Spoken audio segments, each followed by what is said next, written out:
So we're starting this first chapter of the Divine Principle called The Principles of Creation. It's a very fundamental chapter, so everything else that comes afterwards is rooted in it.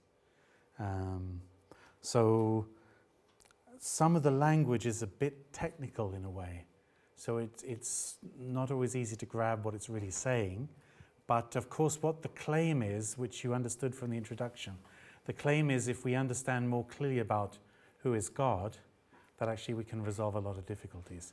And if we don't know who is God, that we can't resolve the difficulties. And one of the biggest barriers is that we don't know who we are ourselves, or maybe also we don't know who other people are, or we don't know what the world is we live in terms of from God's point of view. So the idea is if we understand who God is, and we understand God's point of view about me, about you, and about the world in which we live, that we'll sort out a lot of our misconceptions. Even then, of course, we'll still have a struggle, because the reality is we have two minds at war within us. One which is our truer mind, which is always guiding us to do things which will bring lasting happiness to, of course, not primarily to myself, but to God and other people, and consequently to myself. But we have another mind which is focused on myself and putting my short-term interests ahead of God and the well-being of everybody and other people. And that mind's my enemy, and you need to try to deal with it. So anyhow, we're not just here for the intellectual curiosity of theological investigation. This is not the intention. The intention would be that we would improve my relationship with God and give an opportunity for God to reveal himself to me, to myself. So all of us need that. Definitely I need it too. So, teaching, taking days to teach. I have a busy life, I do a lot of administration, I do a lot of communication, I do a lot of things. Life is very busy with those things. I can bury myself in those things very easily. But in the end, it's how much I'm growing more aware of God or closer to God. That's the critical factor. Just a little example. I have to be careful of my examples so I don't spend too long time on them. But when I first heard this explanation, I think the thing that struck me most of all, and we'll get into that during this part here, is I realized God is a relational God. It's the first thing I really captured. I never understood before. So I understood before from my Christian background. I understood human beings, they need God. Because, God is the source of everything. God can, we need the help of God. We need the support of God. I understood that sort of meaning, although I wasn't so much thinking about it. But through listening to the principle, it's a relationship. So in a relationship, one side needs the other side, that's for sure. But actually, that's the whole point of a relationship. It means that side needs... So I realized God needs me. I never realized that before. It was quite a shocking sort of realization. And that quite changed everything in my thinking. And then the check I would have to do is, Tim, did that change all your thinking from then till now? Maybe not. But it did very profoundly in that moment, and it has at very key moments. And then my whole life changed. And the most evidential, practical expression of the change was washing up. What on earth could that mean? No, well anyhow, I was on this workshop, and like they do here, they said, would anybody like to help doing the washing up? Now, I was not a great fan of washing up. At home, I was a reluctant washer-upper, quite a reluctant washer-upper. I would not be a volunteer at all. But just I felt so much, I felt so grateful for a lot of insight and a lot of help from God. I was so eager to find any way I could do something to demonstrate a response. So when I did the washing up, it was completely different from doing it before. I really wanted to do it, and I did it for God. And I did it for the other people, and I did it even for the plates and the knives and the forks with a great sort of sense of value. And it completely transformed the experience. So in other words, I do a lot of administration, I do a lot of communication. But why am I doing it? What am I doing it for? What lies behind it? Do I forget the deeper purpose and value and meaning? That's very, very critical. So we're going to look at this sort of area very deeply, and so that's what I'd suggest we're here to do together. It would be to find out more intimately about God, such that it alters, your consciousness of how and why you're living, and then you can wash up, and it's another world.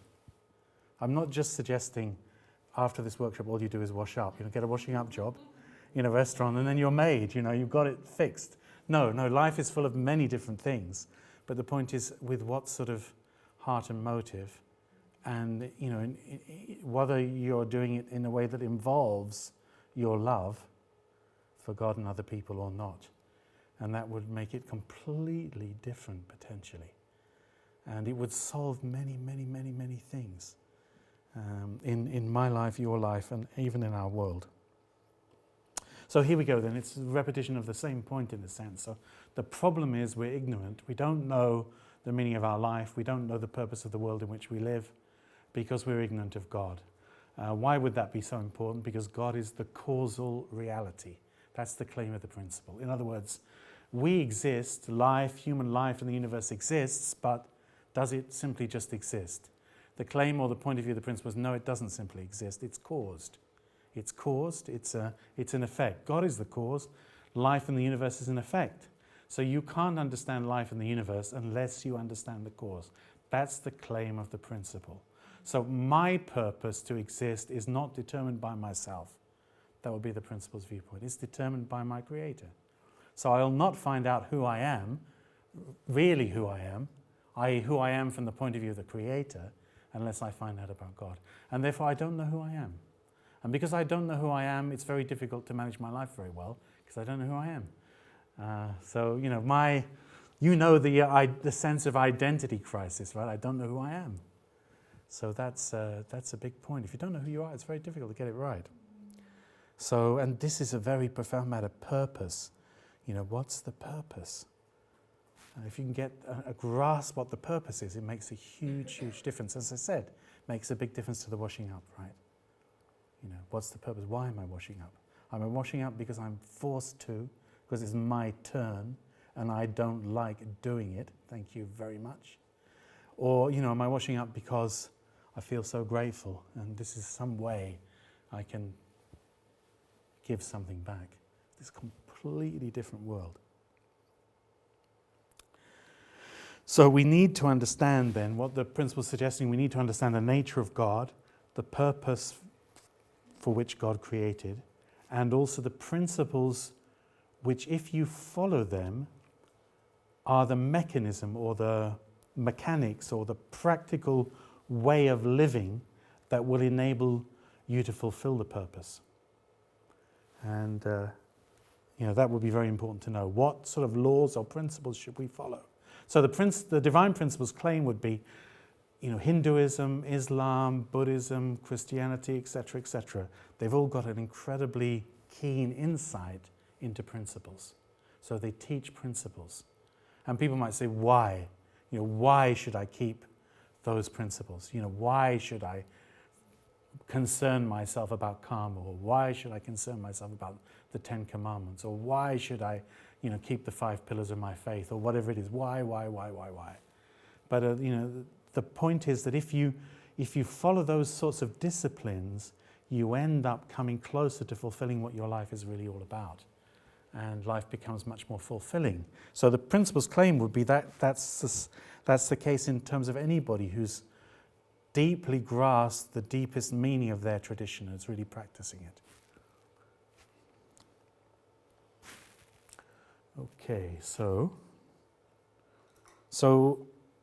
what is on offer then? We're claiming what's on offer is this week should be very, very helpful on this level. So it could impact, all your life. And if you could catch it deeply, it could affect the outcomes. It could affect outcomes hugely in your own life. And consequently, the impact you have for your family and for your friends, for, yes, you have ambitions for a career or whatever it is, but how would that career, impact more than just your own satisfaction of achievement or wealth or whatever, how would it positively impact the society through which you're contributing through your career? All these things could be dramatically impacted. So how can we know God then? Of course, there will be many answers, and some of them we're aware of: prayer, scriptural study, many different ways we could approach learning or knowing about God. People get revelations and insights, particularly the religious founders, who are very few in number. Religious teachers who really made a huge impact are, you can count them on a couple of hands probably. Anyhow, maybe the most fundamental of them. There are other great reformers or teachers or whatever, but again, they're not many people. But the principles approach is that we can know God by looking at the creation, the world that God made, by observing the universe. Just as we can come to know the character of an artist through his works, so we can understand the nature of God by observing the diverse things of creation. This is interesting because it's like a common point. So it doesn't matter which culture you come from, doesn't matter which religion you come from, we can look at the world, right? And if we believe in a God as a creator, then we recognize this world came from God. So that would be a common ground, an interesting common ground. So, we use this sort of analogy, comparison that illuminates this understanding. You might not be able to meet the artist, Renoir in this case, but you can look at all his paintings. And when you look at his paintings, if you were very insightful, you might understand something about his personality through his painting. So you'll notice, different artists' works are very, very different. And not just different because somebody paints ladies and little girls and somebody else paints nature scenes. No. They can be painted the same things, but they can be very different. And where's the difference coming from? It's coming from the artist. That's why you can identify the work of a particular artist. So, what was that I was reading the other day? They just discovered some other works. Is it the Leonardo exhibition that's on now? They just discovered, quite recently, one of the paintings that's on display in London at the Royal Academy. Very recently, just in the last few years, they discovered another piece of work from Leonardo, and they identify. How do they identify it? Of course, they take some part and they date it and all the rest of it. But how do they know it was Leonardo and not, his third assistant? How do they know? Because something is very particular, very particular, and through this they can make a very solid claim. No, it was Leonardo. They just just a piece of news I heard a couple of years ago. They found a whole load of original Picasso works, drawings and paintings and all sorts of things, and they were brought to the Picasso Foundation by this person, who suddenly revealed all these new unknown original artworks. And he asked for them to be verified that they were Picasso's, because of course that affects the value enormously. And they would undertake that task, but they first of all wanted to know, how did this person get all these works? So this person was responsible for security in Picasso's numerous houses. That had been his job. He provided the security service, all the alarms and all the things. So there was a certain suspicion about how he got all these things. And they brought a court case, to try to recover these items for the foundation. But he wanted their verification. So you can verify, because they come from the nature of the artist is expressed in the artwork. Similarly, of course, what's the situation here? Well, that gives it away straight away. But anyhow, this is the daughter of these parents. So again, the daughter would reveal something of the parents. But of course, isn't it extraordinary? Some of you come from families with more than one child, brothers and sisters, and we're all different. Similar in some ways. You were saying at the table the other day. Was it at the table? You look very Dutch, and you look more Dutch than all the rest of us, or whatever it was, because Mummy's actually from Portugal, and these sorts of things. But actually, but probably when we look, we can see something similar. Maybe not just looking at physical appearance either, it's other aspects as well of the way you are. And that's because, of course, we share an origin. So this is a very sensible angle which to take to try to discover about God. It's very sensible. So, of course, you look out there and the grass is green. So obviously, it's clear, isn't it? God is green. Would you not say that? God is green.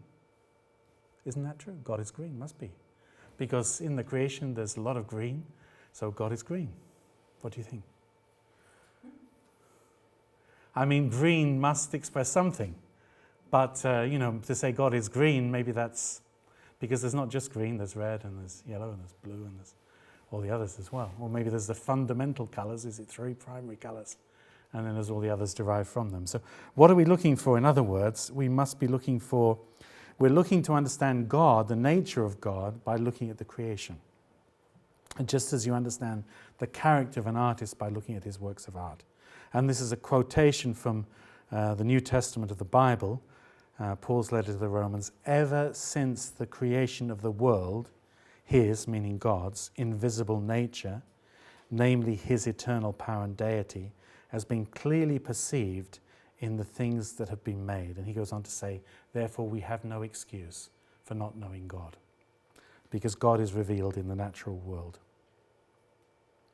And there's the quote again. But please, when we use quotations, be they biblical ones or be they Quranic ones or be they from the Upanishads or wherever they come from, please do not think that we're saying because it's in the Bible it's true.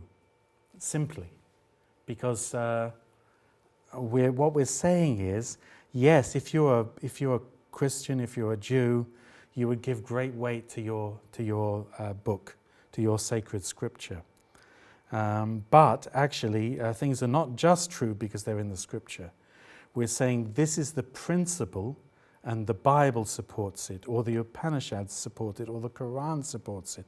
The Holy Scriptures support it because they've come from the great religious founders who got huge insight from God, and they've been refined down the centuries as being very, very valuable, and so on and so on and so on.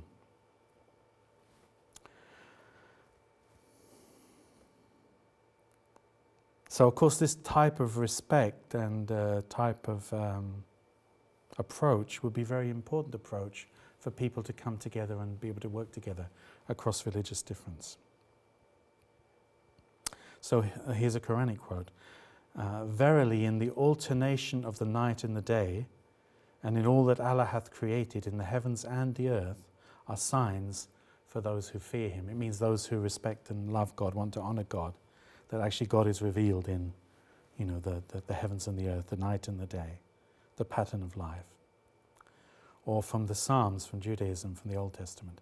The heavens are telling of the glory of God, and the firmament proclaims His handiwork.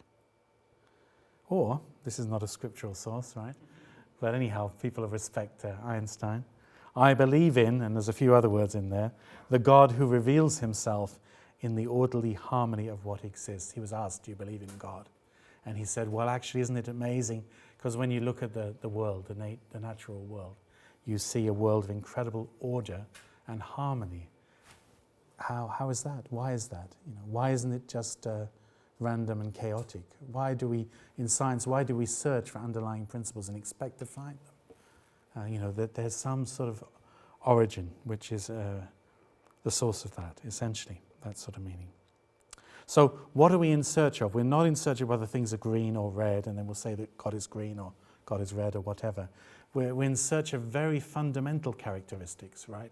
So, when it comes to the end of Natalie's life, and they're all there, gathered, and she's in the casket, and they're all thinking about, who is she? Would they think about some thing she said or something she did once in her life which never repeated itself at any other time?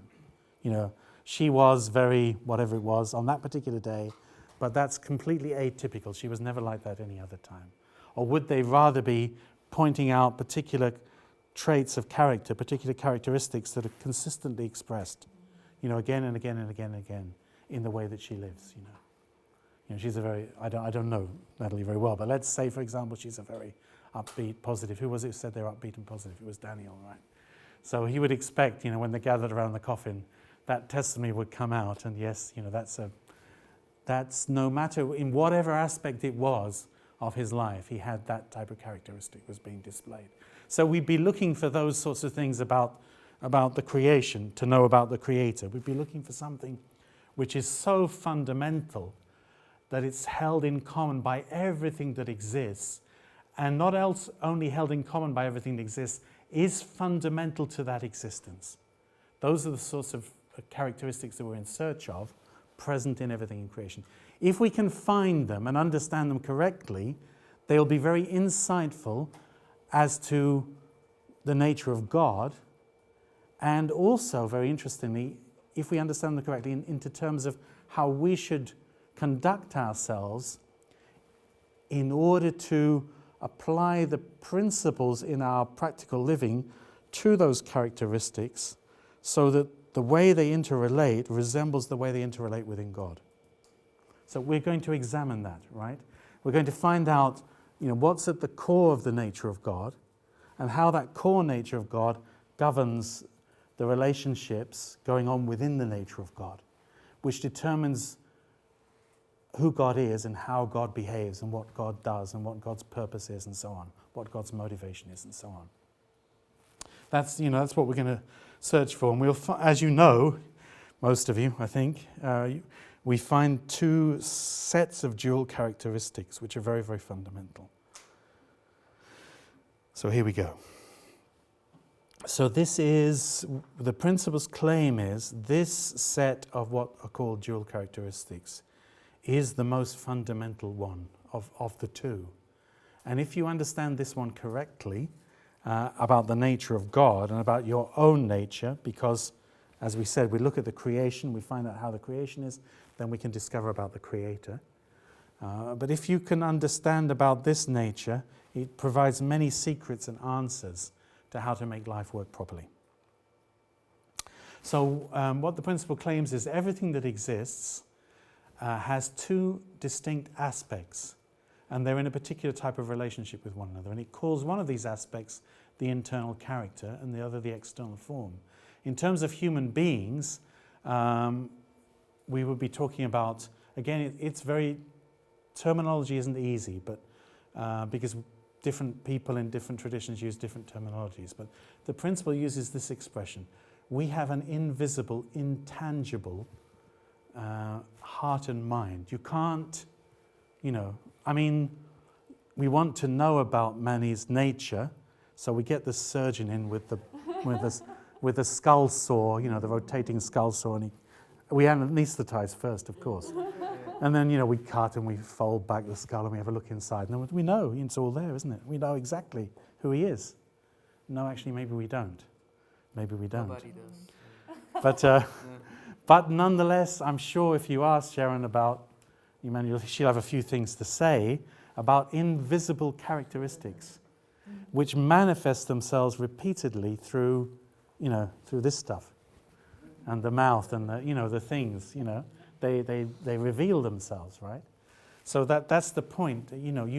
We have an intangible, you can't touch it, you can't taste it, you can't see it, core of our being. And this core of our being needs a substantial expression through which it expresses itself.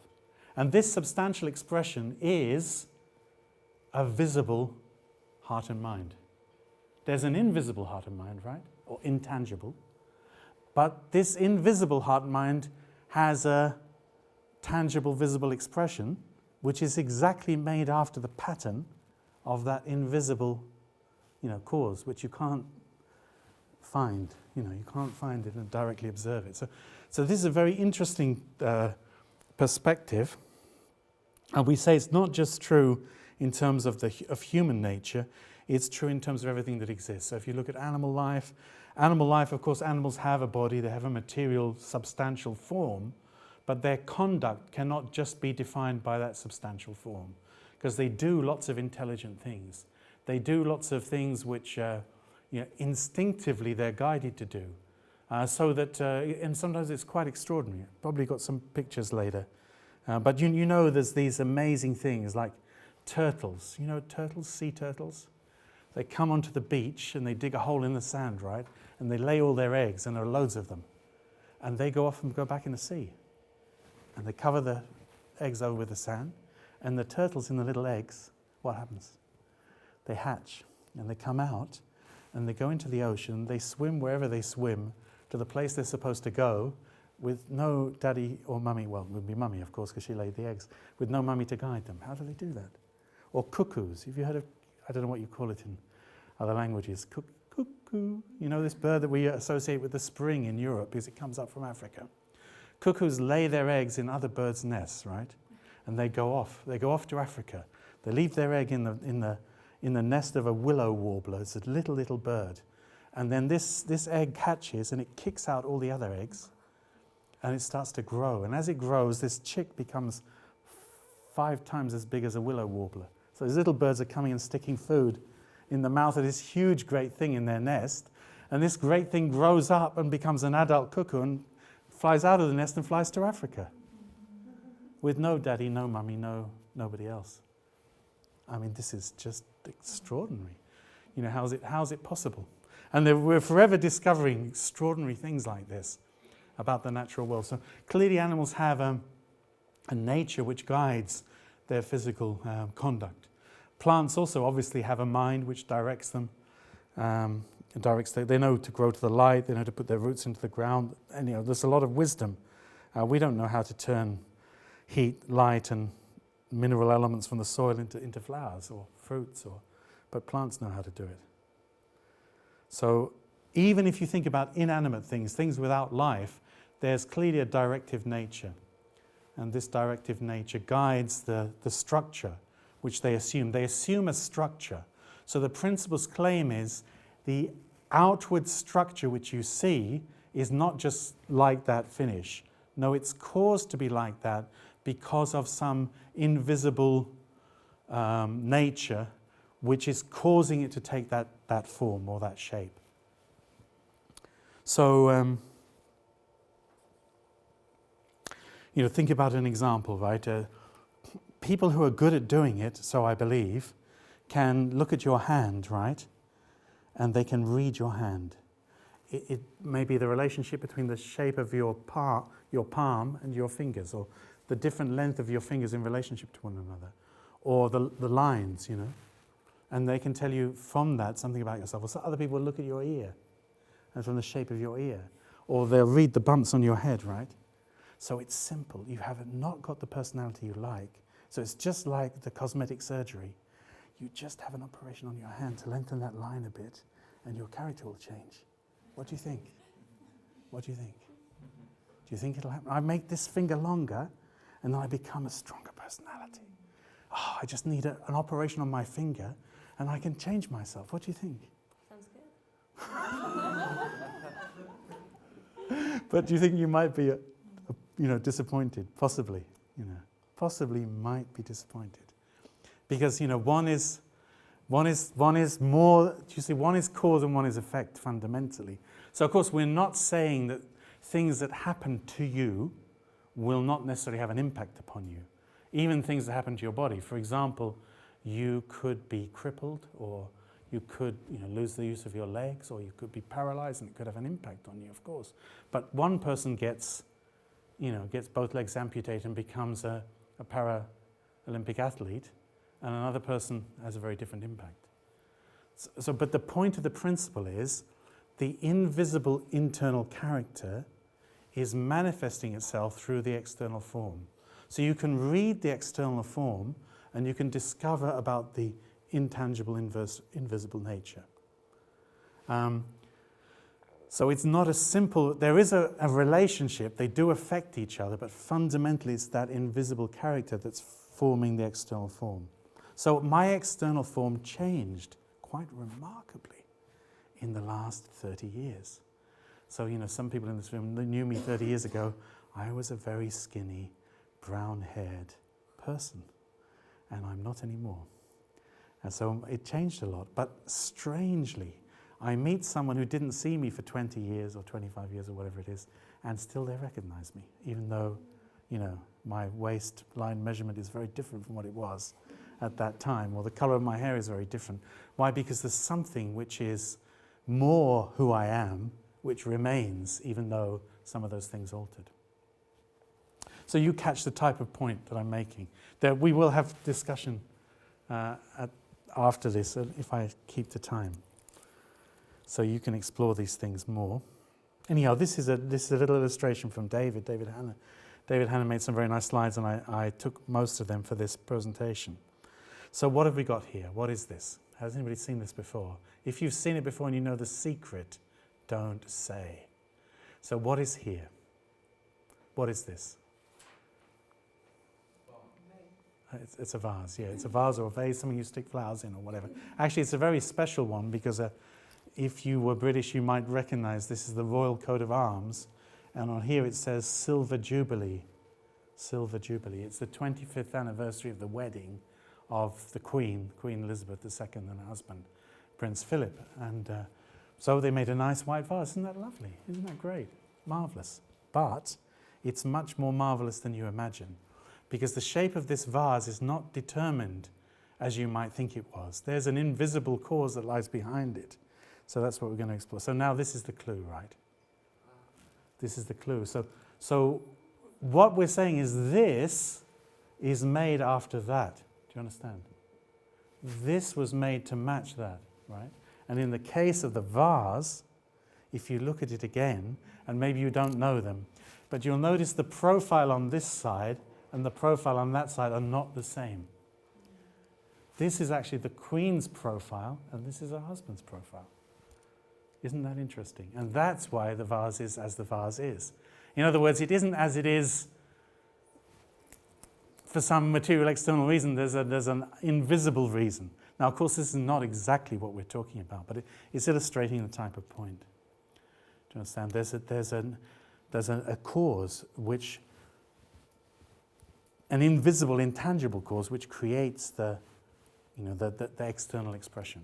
And the external expression is faithfully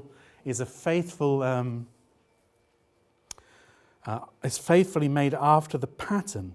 So if you like, what's the character of Tim Miller?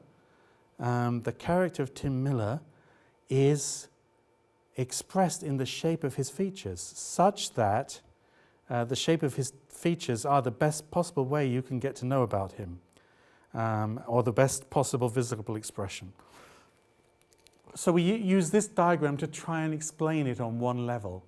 And this is saying that everything that exists has an internal nature, which is represented by this part of the circle, as it were, but also an external form. And these are two aspects, an internal invisible or inner invisible intangible aspect, and an outer tangible or visible aspect of one being. So we're not saying there's two beings here, we're saying there's one being.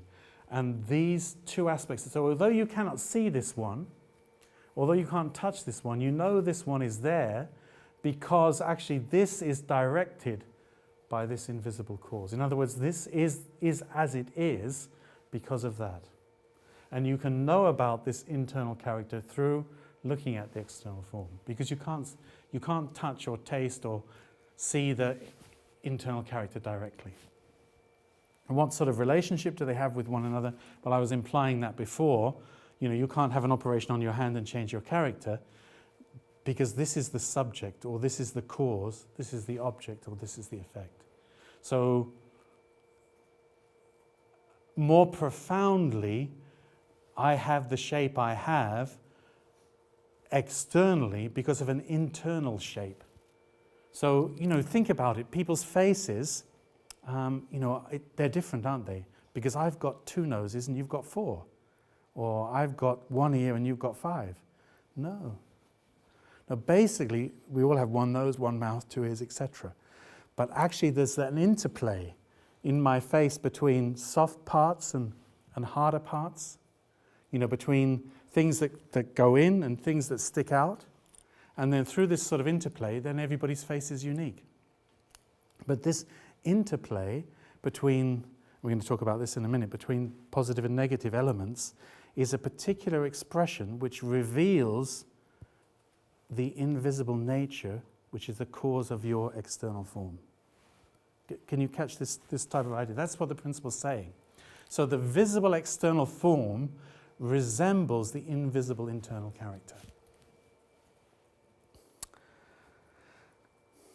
So thinking of the things we referred to in the introduction, what does it mean? It means I need to discover, or I need to develop my inner nature And I should have an inner nature which is my true self, or my original mind, if you like, which is the one given by God, and then that will manifest itself then in my conduct, in my behavior, in this sort of way. The human body is the best picture of the human soul. This is Wittgenstein, a very famous 20th century philosopher. Or as it says in the Divine Principle book, mind and body are the two correlative, it means interrelated, aspects of a human being. Okay, so from this we're saying that's the way that the natural world is. Do you remember our original idea was, if you look at nature, which is the creation of God, and you find something which is common to everything, then you can say something very substantial and very profound about the nature of God. So from this information, the principle makes some very strong claims about God. It claims that if everything that exists has an internal character, then the origin from which it came must also have an internal character. And it also suggests very profoundly that at the core of that internal character, there's a quality which the principle calls heart, or in the original Korean language it's called shimjung. And what the principle says is this quality called heart, at the core, it's the most... This is another type of visual image, right, to try and convey the meaning. So you'll notice this is different. This visual image is concentric circles, right? The previous visual image we were using was a different one, right? It was this one, you know? Do you know what I mean? Yeah. So this is a different visual image. I think in some ways this visual image, of course they're both bringing out different aspects. So, but what this one is emphasizing is that this is the core essence. And this core essence, which we call heart, is deciding the character of God. In other words, it's governing, it's deciding that the heart is expressed through God's emotion, intellect, and will.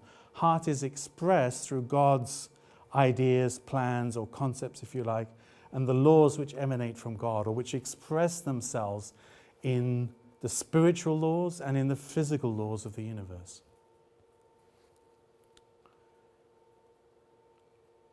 And then when we get to the next bit, later on, we're going to put another circle around the outside of this one. What will that other circle have in it? So this says heart, internal character, emotion, intellect, will.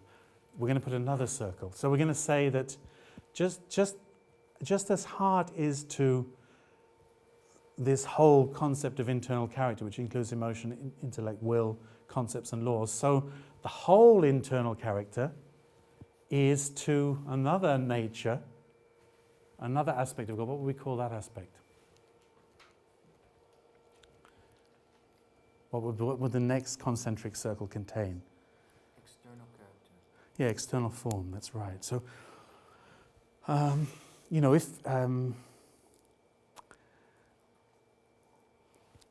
you know, what we said in the previous statement, as it were, the shape of God's internal character is determining, or is expressed in, the shape of God's external form. So what does that sort of thing mean? If you bring it down to the human level, it means the things I say and do will reveal in the end my heart and my character, because they're springing from my heart and my character. The reality is most human beings have a contradictory character, right? So sometimes they're behaving out of their better nature, sometimes they're behaving out of their not so good nature, right? So it's not consistent. Many times that's reality. So because we have this conflict going on within. But essentially my character is expressing itself, you know, through my conduct. So when I conduct myself, the way I behave is not just the way I behave. It's coming from a cause or an origin, an invisible cause or origin, which is who I really am. And that's manifesting itself through my external form, right? So anyhow, within the internal character of God, the principle is expressing that there's this quality. And we emphasize hugely this quality. And how do we know that that's the quality within God? The principle's answer to that is we know that that quality resides within God, at the core of the nature of God, because it's the core of our nature, and we're the creation of God. So, do you remember, the idea is you look at the creation, you find out about the Creator. So yes, everything that exists has an internal character and an external form, and they're in a particular relationship to one another. If we go into that more deeply, and in particular if we look at human nature, we find that at the core of the true personality must be a true heart. So we better find out, what do we mean more by heart? Okay, so first of all, some scriptural quotations. Very short ones, but anyhow, testimony to the fact that God is the God of love or the God of heart. Anyway, what's the relationship between heart and love? That's a good question. Well, this gives a clue. The heart is the wellspring of life. What the principle says is, if love is water, heart is question mark. If love is water, heart is... I mean, water is, water is flowing, right? Mm-hmm. But the point about heart is, the heart is the source of love. So, if you were to follow the analogy, tap, yeah, but more profoundly. I mean, there's a mains, right, and there's a stuff behind a tap, but fundamentally we say a well or a spring, right? It's where it, physically in this world, it's where the water emerges for the first time. Comes out of the spring, comes out of the well. So if the heart is to love as the spring is to water, or as the well is to water, right? So where is love flowing from, and what's causing it to flow? The principle says heart is the place from which love originates and flows. So if you don't have heart, you can't have love. And then if you have heart, then love will flow.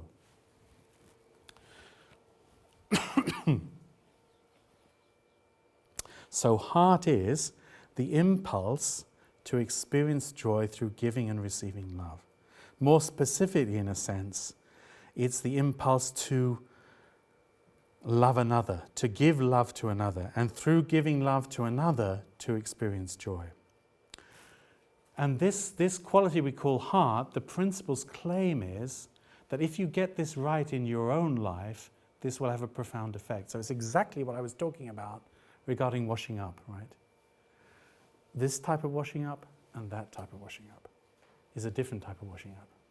And it's a matter of whether that washing up is connected to your heart or not. If it's connected to your heart, it doesn't matter. Do you understand? So, hey, you're dreaming about your future career. What are you dreaming about? Washing up, aren't you? Maybe, yeah. Who knows? There's nothing wrong with washing up, but maybe you're not dreaming about it as your, the fulfillment of your potential. But the point is, any task can be extraordinarily valuable if it's connected to your heart. But you might have ambitions to use all your capacities beyond washing up into other things. But don't belittle washing up, because don't belittle washing the body of your aging parent.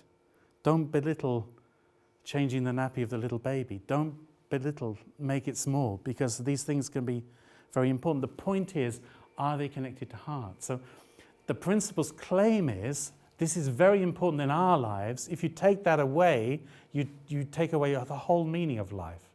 Because actually the heart is the source and motivation for everything. And ultimately, the claim of the principle is it's the source and motivation for God's own creation, for God creating. It's the source and motivation that lies behind God's act of creation. And also it's the core of human nature. So the main thing to grow and develop and be aware of and help to function well as the core of our personalities is this quality we call heart. And it's from this quality that we call heart that flows at other points in the principle it says it's an irrepressible emotional impulse, which means you want to do something to make someone else happy. And then through seeing them happy, you feel happy. So, if this is the guiding impulse behind all that you do, it means all you do becomes an expression of your heart, your true heart, right?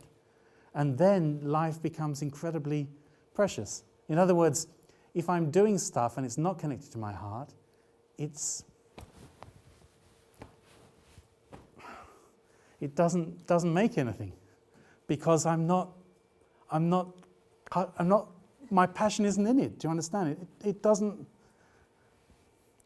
mean necessarily that the task itself is boring, or meaningless or menial or whatever. It doesn't mean that. It means, is it connected, is it an act of love? Is it an act of love for God? Is it an act of love for other people? Or not? There lies the key, in a sense. So the principle's claim is that's so critical for our life. It's so critical that type of impulse is at the center of my character. If that developed nature lies at the center of my character, it will have a big impact on my emotion, intellect, and will, just as the principle's claiming it has upon God's emotion, intellect, and will. How do we know God has emotion, intellect, and will? Because we have it. And where do we get it from? We get it from the Creator. The creation reveals the Creator. So heart, the impulse to love unselfishly, to give to another for the sake of the other's happiness. This is the true, pure motivation that should underlie everything. And it should therefore govern emotion. So there are many different types of emotion. Whether these emotions are true emotions or not would depend whether they're for the sake of the other, whether they're motivated out of a desire to make the other, for the sake of the other. You might even say for the sake of God and the other. Intellect, well, of course, intellect, yes, of course, maybe that's good. But whether it's really good or not would depend whether it's connected and governed by a motivation, a heart, an attitude, an impulse that lies behind the direction your intellect takes, the purpose your intellect is used for, which is actually for the sake of love and for the sake of others. This would be the key. So, this is the self-examination that basically the religious tradition leads you to make. So, when people go to the Buddhist temple, to meditate, or when they go to the retreat, David talked about this being a retreat, to examine themselves, fundamentally, what are we examining? It's, am I living true to my heart? Do I know what my heart is? I'm examining my life. Is my life really connected to my love? Am I living out for love, or am I just living without any connection to love? This sort of point. So the principle's claim is that's how it is within God. God's emotion, intellect, and will are rooted in heart and governed by heart, and they take a direction and they have a purpose connected to heart. And that should also be true of the human heart, the human emotion, intellect, and will. And then, of course, if the human nature's emotion, intellect, and will are also governed by heart, which is in accordance with the heart of God, then, of course, God and human beings can have a very close relationship. From emotion and feeling comes a nature that pursues beauty. From intellect comes a process of thinking, which is in pursuit of truth. And from our willful nature comes a process of action, doing what we do. And that's in search of goodness. But the main point is that we need to have the correct center. If we have the correct center, this means, if you think about the concentric circles, so that the innermost circle is the one that's defining everything else. So, if my heart is true, and my heart is governing emotion, intellect, and will, then my emotion, intellect, and will, governed by my heart, will govern my behavior, my actions. It's very, very touching. I studied child development to be a social worker. And of course, it's trying to be very scientific. But when it talks about child development, it's sort of trying to be scientific, but actually it talks about the baby who is not yet able to speak, but the baby is being cared for, physically cared for, generally speaking by the mother, right? So, cleaning and feeding and all these things. But it talks about the amazing process going on. This baby is not just being physically cared for. Through the interaction that's taking place, love is being given. And an environment of security is being given. So that you don't just get fed, you feel loved. Do you understand? And the fact you feel loved is more than the fact you feel that you're fed. So, in other words, what it talks about this sort of spiritual relationship between, in the technical language of social work, the primary carer and the child. This sort of dance of love that's taking place, through which you create a realm of security. And within that realm of security, the child's heart grows in response to your love and feels secure. And then because they had this secure bonding relationship with the primary caregiver, then they can go out in life and, go further and further afield and relate to other people in the absolute security that they are completely loved. It's a very sort of profound thing.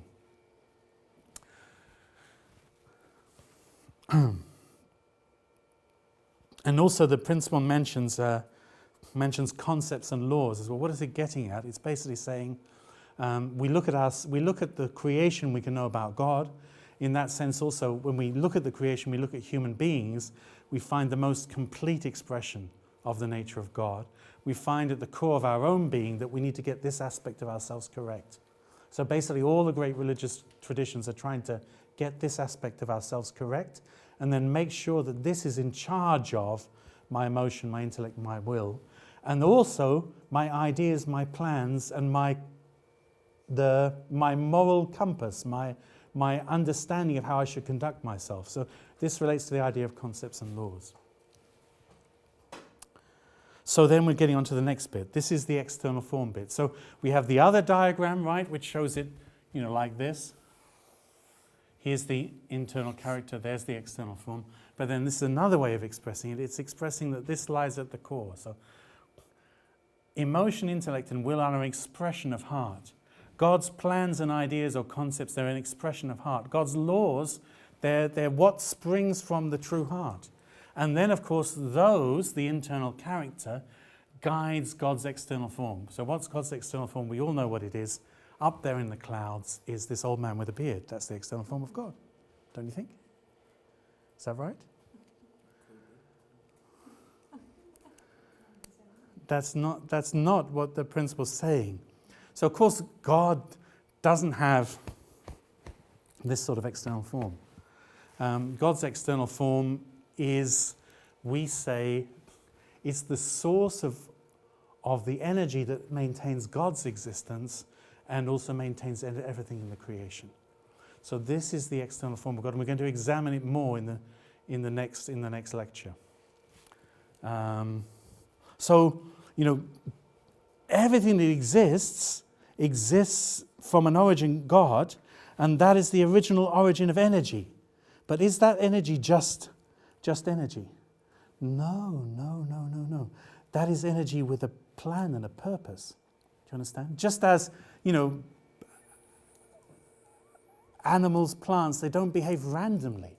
They're guided by an internal character. So God is not just some random source of energy. That's the principle's understanding. Why does it have that understanding? Because everything that exists has an invisible internal character. So it makes the claim God must have the same nature. So God is not just some sort of source of blind energy, which is the origin of everything. No, that energy behind it is a clear plan, an intention and purpose. And that plan, intention and purpose is ultimately springing from Heavenly Father's heart, God's heart, or the heart to seek joy through giving to another for the other's sake. So that's why that motivation lies at the core of deciding whether something's true or good or bad. Evil, against or in accordance with the purpose of creation or the heart of God. So what is God's external form? Well, looking at it from a sort of a scientific perspective, matter is made up of particles. Particles are formed from energy. Energy and matter are interchangeable in a sense. Energy is invisible. The external form of God is the pre-energy. So, of course, energy is less visible than matter, but we're talking about, again, it's internal, it's concentric circles, if you see what I mean. So, maybe your matter to energy, matter's like external form to energy is internal character. But even within energy, the actual energy we find in the universe in which we live, that's an external form of another energy, a more intangible, more invisible, more original, more causative energy that comes from God. And actually the principle calls that pre-energy. It's the energy which is the origin of the energy we see in the universe, for example. It's the cause of the material aspects of all things. And this is a quotation, a biblical quotation. It is he who made the earth by his power, who established the world by his wisdom, and by his understanding stretched out the heavens. So the energy in the universe is not blind energy. It has an origin and a source. Ultimately, it springs from God's heart and God's purpose and intention. So this has a huge, meaning. In other words, this is in a sense what the task is of being here together, and what will decide if we end up doing good things and making a better world or not. It's, can I connect my action, is this my external form, right? Okay, can I connect the way my external form, conducts itself with my true heart? And where did my true heart came from? It came from God's. Can my heart resemble God's heart? Can God's heart be, as it were, within my heart? And can that heart within me govern my emotion, intellect, and will, and my ideas and my plans and my, and then my conduct and my behavior? So my conduct and behavior is a conduct and behavior of love.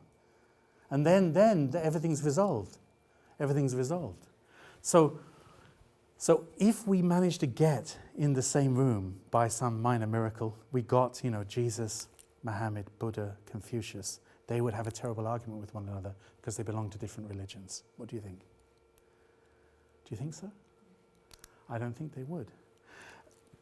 Because actually they are people of heart or spiritual maturity. So they know how to be.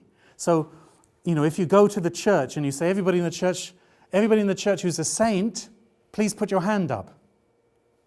Well, a lot of people put their hands up. Or you go to the Buddhist, meeting and say, everybody who's a bodhisattva, everybody who's a enlightened, completely fulfilled spiritual being, put your hand up. Not many people put their hand up. So the biggest problem with our world is that we are not, truly after the nature of God, that our heart isn't correct and our heart isn't governing, isn't able to govern our emotion, intellect, and will, and our behavior. So if we can get it right, then everything can come into proper order. So the more mature and developed the heart of people is, then the more they can get on with one another. So anyhow, what we're saying is, God is the first cause, and God is this one being, but has these two aspects. This is the causative aspect, the original internal character within God. This is the effect aspect. So this one is governing that one, or that one is made after the pattern of this one. That's true within God. How do we know that's true within God? Because throughout the whole creation, everything that exists after that pattern. How is that possible? It's because everything that exists comes from the same origin. And the origin has that nature. Harmonized being of original internal character and original external form, which set the pattern for everything that God created. This is the cause, God is the cause, the universe is the effect. The effect resembles the cause.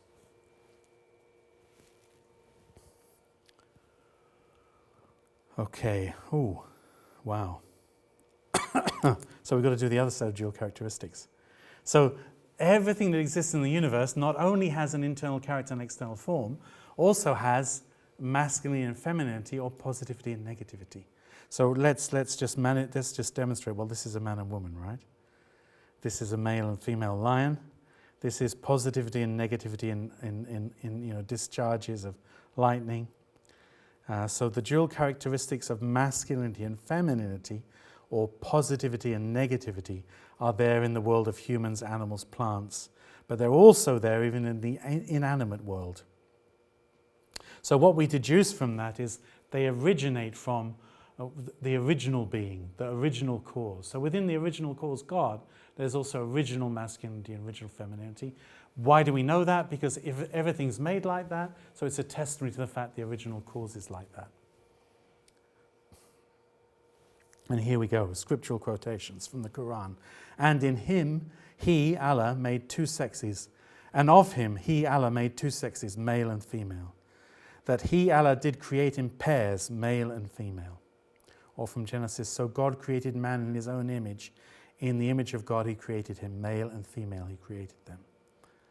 Or very interestingly in the Book of Changes, one yang and one yin, this is the Tao, this is the way. I am the father and the mother of this universe, from Hinduism.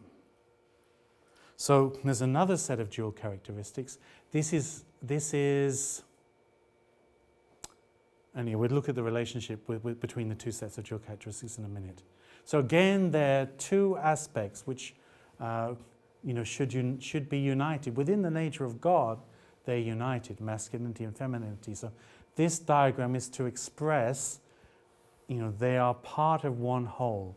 They are two aspects of one whole.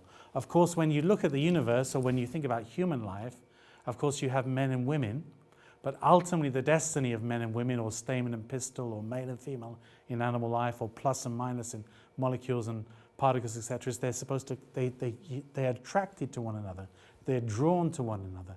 And when they join with one another, it creates, all the energies and all the flow of energy.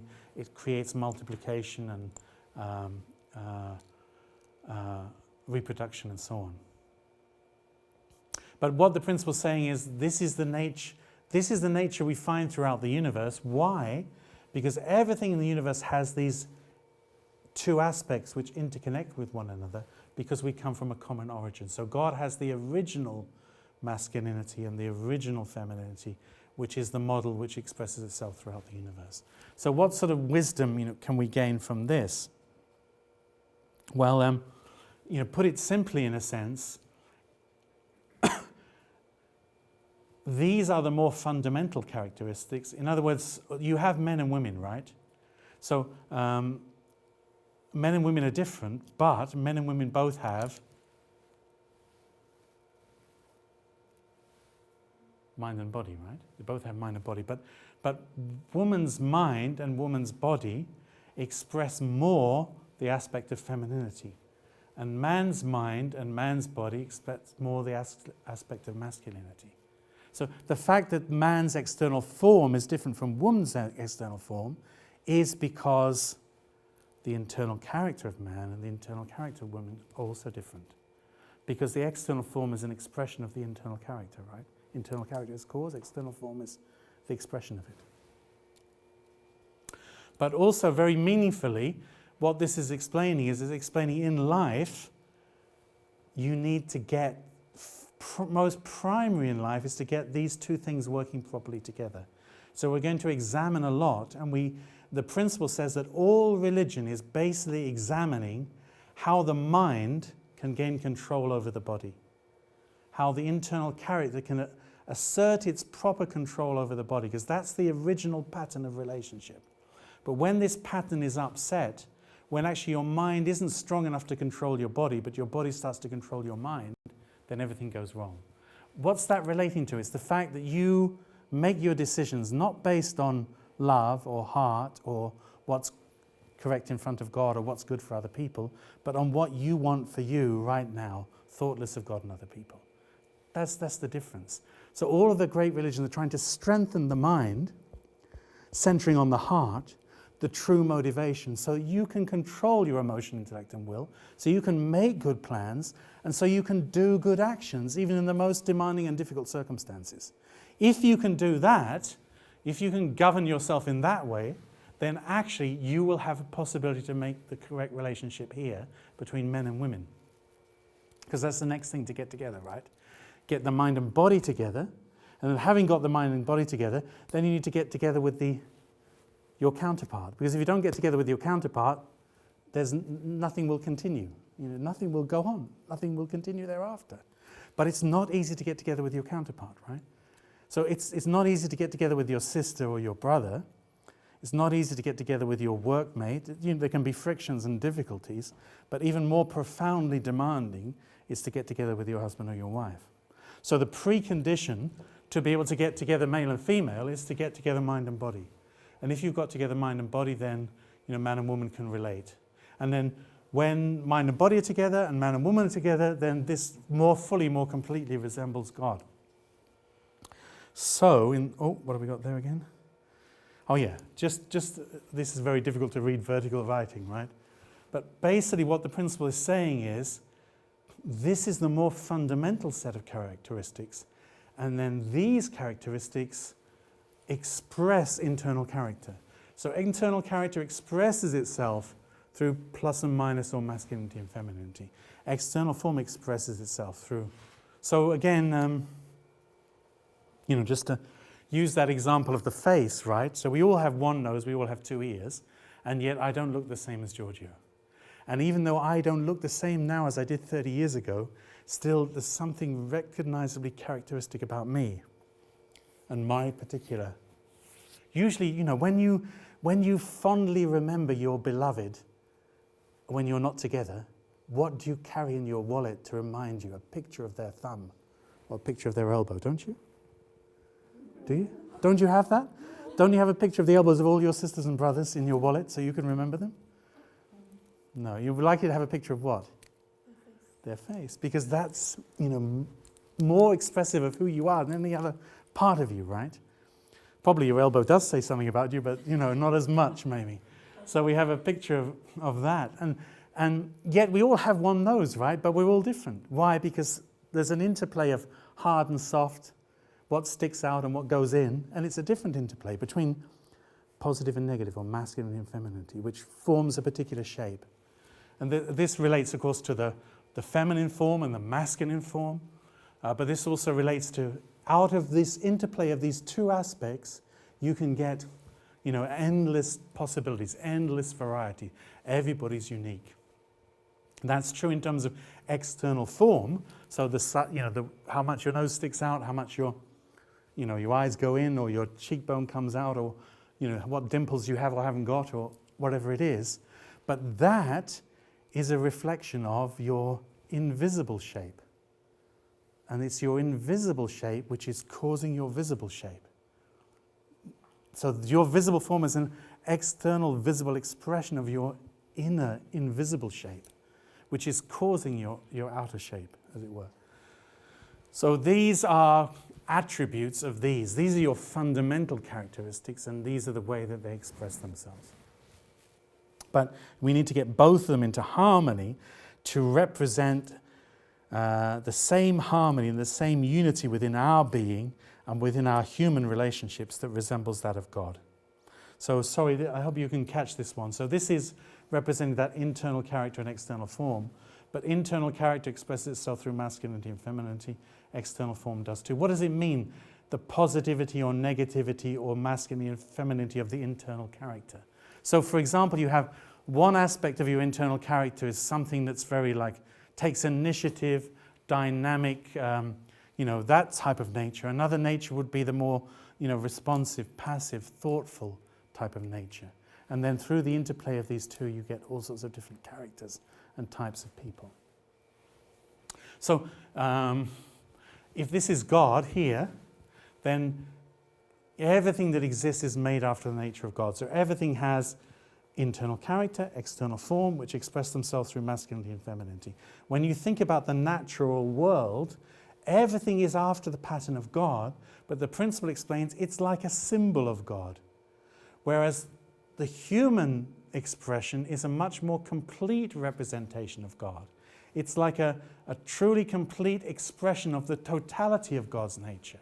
So we say people are an expression of God in image, and things are an expression of God in symbol. And of course, if you think about things, they become more and more symbolic, right? So if you're when you get your own children, your son comes to you and says, "Dad, I really want to have a pet," and you're thinking, well, can he do it? And you say to him, well, I know you'd like to have a dog or a cat, but I think go in the garden and find an earthworm, and you can have an earthworm pet. And then, that will be you'll throw the stick, and the earthworm will run after the stick, and it'll wag its tail when you stroke it. No. Because, the earthworm is made after the same pattern, the same interactions are there, but actually it's more symbol, do you understand? The closer you come, the more relationship you can have. that also explains the point why God created human beings very directly after the pattern of his own nature, because the more resemblance, the more relationship. So fundamentally, the relationship goes from God here to human beings, and from human beings, in a sense, to the natural world. So what the principle claims is that human beings are placed in a position to represent God and govern over the things of the natural world. And we can relate to the things of the natural world because they're also made after the image of God, but also after the pattern of our own being and existence. So, here we go, some scriptural quotations. All this visible universe comes from my, God's, invisible being. It is He, God, who made the earth by His power, who established the world by His wisdom, and by His understanding stretched out the heavens. No wise did Allah create this world, but in truth and righteousness, after the pattern of His own being. As fragrance dwells in a flower and reflection in a mirror, so God dwells inside everything. Seek Him, therefore, in your heart. Wow, very profound. So, what's the relationship between God and His creation? Well, this is a very interesting point. This is a very thought-provoking point. So everything's in relationship, right? Everything's interconnected. And in these relationships, you have masculine and feminine, and you have internal character and external form, because they're the pairs, right?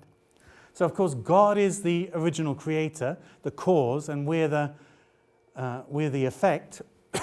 But in a sense, what the principle says is God made this creation to be His partner, and in particular, in special way, human beings, because they have a greater resemblance. So God, too, would rather have a pet dog than a pet worm.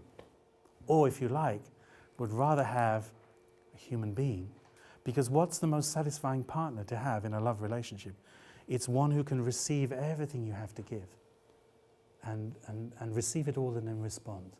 And then this is the most fruitful relationship. So the logic of the principle is God created to have a relationship. So the primary partner for God must be made after the nature of God, to resemble God, so God and the partner can have the most meaningful give and take relationship, right? So God is the subject partner, the creator and the giver, and what's the creation? The creation is the object partner, the one who's supposed to receive all the giving. But out of all the creation, the one who can receive most and respond the most, and then connect God to everything else, is the human being. So that's who we are. We are the special partner of love for God. That's what the principle's claim is. God's deliberately designed it like that because God's a God of heart.